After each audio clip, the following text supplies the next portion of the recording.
Lei 5810. Paramos no capítulo 9 do julgamento. Artigo 223.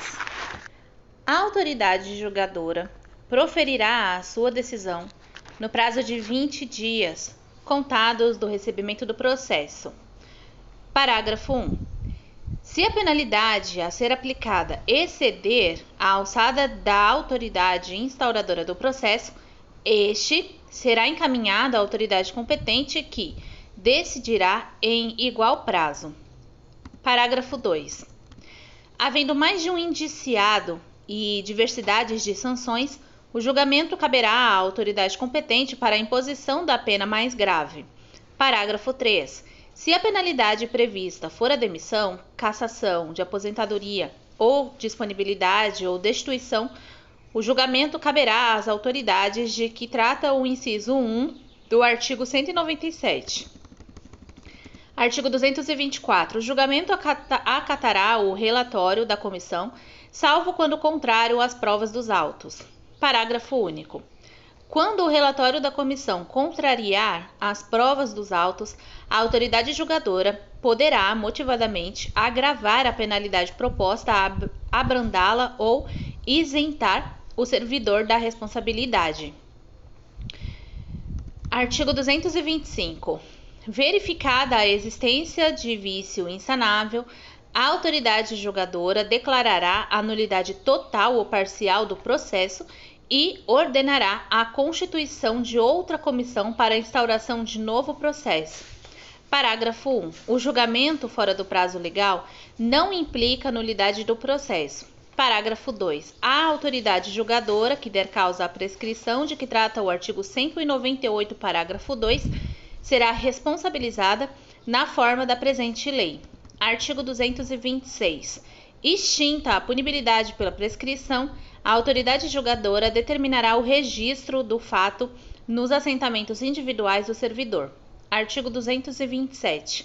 Quando a infração estiver capitulada como crime, o processo disciplinar será remetido ao Ministério Público para instauração da ação penal, ficando trasladado na repartição. Artigo 228. Serão assegurados transporte e diárias. Inciso 1.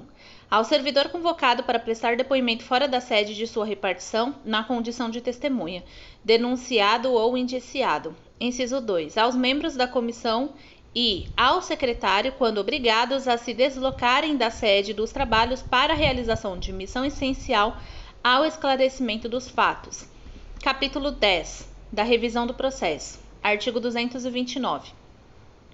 O processo disciplinar poderá ser revisto a qualquer tempo, a pedido ou de ofício, quando se aduzirem fatos novos ou circunstâncias suscetíveis de justificar a inocência do punido ou a inadequação da penalidade aplicada. Parágrafo 1. Em caso de falecimento, ausência ou desaparecimento do servidor, qualquer pessoa da família poderá requerer a revisão do processo. Parágrafo 2.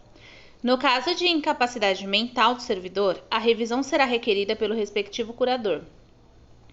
Artigo 230. No processo revisional, o ônus da prova cabe ao requerente. Artigo 231. A simples alegação de injustiça da penalidade não constitui fundamento para a revisão, que requer elementos novos, ainda não apreciados no processo originário. Artigo 232. O requerimento de revisão do processo será dirigido ao secretário de Estado ou autoridade equivalente, que, se autorizar a revisão, encaminhará o pedido ao dirigente do órgão ou entidade onde se originou o processo disciplinar. Parágrafo único. Deferida a petição, a autoridade competente providenciará a constituição de comissão, na forma do artigo 205. Artigo 233. A revisão correrá em apenso ao processo originário. Parágrafo único. Na petição inicial, o requerente pedirá dia e hora para a produção de provas e inquirição das testemunhas que arrolar. Artigo 234. A comissão revisora terá 60 dias para a conclusão dos trabalhos. Artigo 235. Aplicam-se aos trabalhos da comissão revisora, no que couber, as normas e procedimentos próprios da comissão do processo disciplinar. Artigo 236. O julgamento caberá à autoridade que aplicou a penalidade nos termos do artigo 197. Parágrafo único. O prazo para julgamento será de 20 dias, contados do recebimento do processo, no curso do qual a autoridade julgadora poderá determinar diligências. Artigo 237. Julgada procedente a revisão, será declarada sem efeito a penalidade aplicada, restabelecendo todos os direitos do servidor, exceto em relação à destituição, que será convertida em exoneração. Parágrafo único. Da revisão não poderá resultar agravamento de penalidade. Título 7. Das disposições gerais. Artigo 238. O dia 28 de outubro é consagrado ao servidor público estadual. Artigo 239. O tempo de serviço gratuito será contado para todos os fins quando prestado à autarquia profissional ou aos que tenham exercido gratuitamente mandato de vereador, sendo vedada a contagem quando for simultâneo com o exercício de cargo, emprego ou função pública. Artigo 240. É assegurado o direito de greve na forma de lei específica. Artigo 241.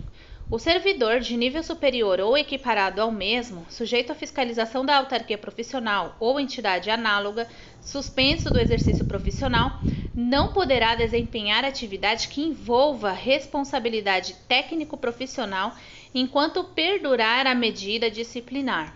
Artigo 242. Fica assegurada a participação de um representante dos sindicatos de servidores públicos no Conselho de Política de Cargos e Salários do Estado do Pará, na forma de regulamento. Título 8. Das disposições transitórias. Artigo 243, vetado. Artigo 244. Aos servidores da administração direta, autárquica e fundações públicas, contratados por prazo indeterminado pelo regime da consolidação das leis do trabalho ou como serviços prestados, é assegurado até que seja promovido concurso público para fins de provimento dos cargos por eles ocupados ou que venham a ser criados as mesmas obrigações e vantagens atribuídas aos demais servidores considerados estáveis por força do artigo 19 do ato das disposições transitórias da Constituição Federal. Artigo 245, vetado. 246. Aos servidores em atividade na área de educação especial, fica atribuída a gratificação de 50% do vencimento.